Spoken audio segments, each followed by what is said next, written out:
Hello students, welcome to my channel. तो आज हम बात करेंगे जूडिथ राइट के द्वारा लिखी गई एक बहुत ही फेमस पोयम डस्ट के बारे में। जूडिथ राइट एक ऑस्ट्रेलियन पोएटेस हैं।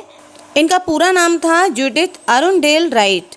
इनका जन्म 31 मई 1915 में आर्मीडेल, न्यू साउथ वेल्स, ऑस्ट्रेलिया में हुआ था। इनकी मृत्यु 25 जून 2000 में हुई थी। इस वक्त इनकी उम्र 85 ईयर्स ओल्ड थी। इनकी मृत्यु Canberra, Australian capital territory, Australia में हुई थी। ये एक पोएट, ऑथर, इन्वायरमेंटलिस्ट और एक्टिविस्ट थी। इनके हस्बैंड का नाम था जैक मैकिनी। अगर इनके अवार्ड्स की बात करें तो इनको 1991 में पोइट्री के लिए क्वींस गोल्ड मेडल मिला था और 1998 में Australian national living treasure award भी इनको मिला था, जिन्होंने अपनी इस पोएम को अपने एक poetry collection the moving image में 1946 में पब्लिश कराया था। यह कविता प्रकृति, कृषि, युद्ध और विनाश के विषयों को गहराई से दर्शाती है। तो चलिए पोएम के बारे में बात करते हैं। डस्ट जूडिथ राइट की एक मार्मिक कविता है जो किसानों के सपनों, संघर्षों और निराशा को दर्शाती है। कविता में दिखाया गया है कि पहले धरती, हवा और सूरज सभी किसानों के लिए अनुकूल थे, जिससे उनकी फसलें अच्छी होती थीं और वे समृद्ध महसूस करते थे। लेकिन समय के साथ परिस्थितियां बदल गईं। अब धूल सब कुछ नष्ट कर रही है, फसलें, सपने और आशाएं।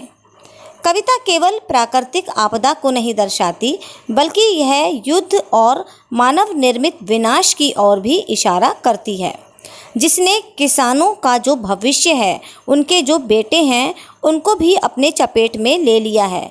उनका जो भविष्य है उसको भी अपने चपेट में ले लिया है। अंत में कवि यह संदेश देती है कि हार मानने की बजाय किसानों को एक नया और कठिन रास्ता अपनाना होगा, ताकि भविष्य की पीढ़ियां बेहतर जीवन जी सकें। यह कविता सिर्फ एक स्थान की नहीं, बल्कि पूरी दुनिया के उन लोगों की कहानी कहती है जो कठिनाइयों के बावजूद आशा और परिश्रम से जीवन को फिर से संवारने की कोशिश करते हैं। चलिए पोएम को समझने की कोशिश करते हैं। फर्स्ट स्टैंजा में पोएटेस ने डस्ट को सिक बोला है, यानी बीमार धूल बोला है। यह बीमार धूल जो हवा के साथ घूम रही है, हमारे मुंह में दुख के स्वाद की तरह कड़वी है। यह सूरज को भी ढक चुकी है।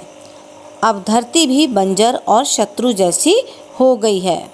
औद्योगिकरण और युद्ध के कारण भूमि इतनी क्षतिग्रस्त हो गई है कि अब यह खेती के लिए अनुपयोगी हो गई है। यह धूल दिन भर उड़ती रहती है और रात में भी हमारी खिड़कियों से टकराकर हमें बेचैन करती रहती है।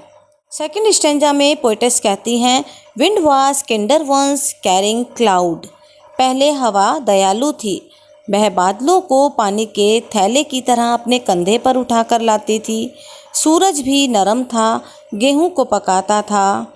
धरती भी सहनशील थी, आग और हल को झेलते हुए अनाज उगाती थी। हम दरवाजे पर खड़े होकर खेतों में पक्षियों की छाया और हवा के झोंकों को देखते थे। हमें लगता था कि हम समृद्ध हैं। हमने अपने भविष्य की योजना बना ली थी, अपने बच्चों के लिए, ताकि उन्हें कभी कठिन परिश्रम ना करना पड़े। थर्ड स्टैंजा में पोएटेस कहती हैं, but the wind rises but the earth rises. लेकिन अब हवा उग्र हो गई है। धरती एक दुष्ट नदी की तरह भाग रही है और सूरज छोटा हो गया है। जब हम एक दूसरे की ओर देखते हैं तो हमारी आँखों और शब्दों में केवल धूल है। अब धूल ने हमारे सपनों को भी ढक दिया है, जो पहले गेहूं के खेतों से भी बड़े और समृद्ध थे। लेकिन युद्ध की आंधी ने हमारे बेटों को भी धूल की तरह बिखेर दिया है। यानी किसानों के जो बेटे हैं, उनका जो भविष्य है, उसको भी धूल ने अपनी चपेट में ले लिया है। फोर्थ स्टैंजा में पोएटेस कहती हैं, हम दरवाजे पर खड़े आहें भरते हैं। धूल ने संध्या तारे को भी ढक लिया है। यह धूल हमें दोषी ठहरा रही है। हमें लगता था कि हमारा सपना सही था, लेकिन अब लगता है कि हमारी सोच और शक्ति गलत थी। अब हमें एक नया रास्ता चुनना होगा। यह रास्ता केवल हार मान लेने से कठिन है और हमारे आराम की लालसा से भी ज़्यादा महत्वपूर्ण है। हमें धरती को फिर से तैयार करना होगा एक नई तरह की फसल के लिए, जो कठिन होगी, जिसका बढ़ना मुश्किल होगा, लेकिन जो हमारी आने वाली पीढ़ियों के लिए भोजन प्रदान करेगी।